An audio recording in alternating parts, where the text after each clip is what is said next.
we are and what you guys are doing out here. Yeah, we're on Rivulet Hill and we're undertaking a series of excavations of Aboriginal sites as part of the Cultural Heritage Program. And at this particular site we've got about a dozen test pits open and about 6 archaeologists here that are working with the water truck and the sieve to excavate the soil and sieve and find the cultural artefacts. And we've just seen some of the artefacts or some of the finds on the sieve there. Can you just explain to us some of the findings?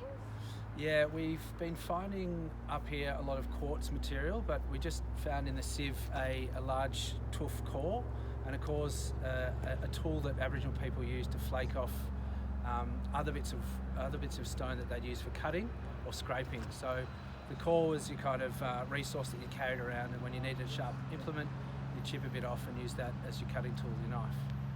That's pretty cool. Have you learnt anything new since you started doing these excavations up here? Yeah, definitely. Some of the cultural knowledge that we've been learning from the community is that this place was known as a place where they processed possums and collected possums. So we're going to try and send some of these tools back to the lab for residue analysis and testing to see if we can find any archaeological evidence of that. And we hadn't really expected to find such a rich deposit of artefacts, in particular sort of on the northern facing side of the hill, and a bit further away from water than what we expected, but that's part of the process of testing our assumptions. So we're going to use this information to develop a more complete, robust methodology for the next stage of archaeological test, excavation and salvage. Lovely. What do you mean that they process possums? Well, from our experience here, it gets really cold in the mountains, and so people would use the possum skins as cloaks. They'd also, from what I've been learning from some of our community members, each person had an individual cloak which they'd use to then tell their story. They get a new skin each year, and then paint and write on the back of that cloak. But that would become their blanket, and you can see these from photos. These huge, very impressive cloaks. So it'd be really interesting if we could find evidence of possum blood or skin on some of these tools, and then we could match the archaeology to what we're learning about the cultural heritage.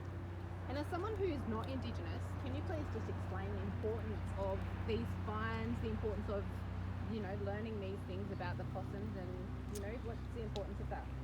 Well, I mean, the Great Western Highway is a really important thoroughfare from Sydney through the mountains out to the west, and that was the case when the settlers first established in Sydney, and Blaxland, Wentworth and Lawson came through. But what we know now is that this was also a song line, so an important travelling route for Aboriginal people. And I think this project is giving us a lot of information about, scientifically through the archaeology, but culturally about the people who live here now and the people who were here, long before white settlers arrived. So I think the story about the Great Western Highway and the archaeology of it is a really important part of the Blue Mountains and of Australia and its early settlement, as well as the Aboriginal people and how they used different parts of the country. And can you just explain to us some of the different, you've all said that there's big variety of different artefacts here. Can you just explain to us some of the different? Yeah, this site in particular is important because if you go further west, it's very granite country, and as we travel further east, it becomes more sandstone orientated geology. So as well as that, there's a few different language groups here. We've got the Darug and the Gundungurra and the Wiradjuri language groups. So geologically and archaeologically and culturally, it's very important. So we can see that there's been sandstone brought in at the hearth that we've uncovered that's probably not that local to the area.